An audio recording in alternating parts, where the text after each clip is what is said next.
You can order the mass airflow sensor used in the video on CarParts.com via the link in the description. Turn your engine off.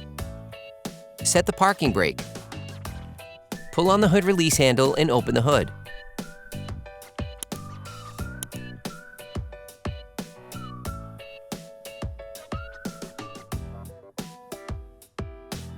Now you can see the mass airflow sensor at the airbox outlet. Disconnect the electrical connector. To do this, start by pulling on the red tab, then on the connector. If the locking system is broken, you can lift the tab with a small fork.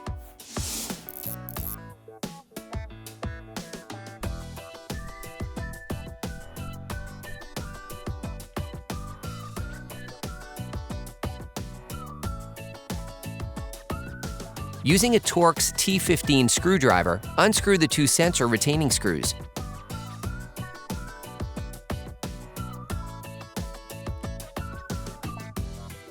Hey, it's Alex from CarParts.com. If you enjoy this video and want to support us, like, comment, and subscribe.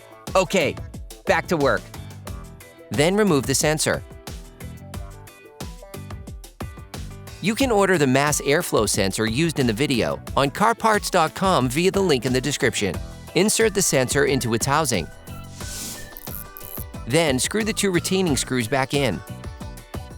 For great content, our best price, and fast shipping, download the CarParts.com app now. Reconnect the connector. Then lock it.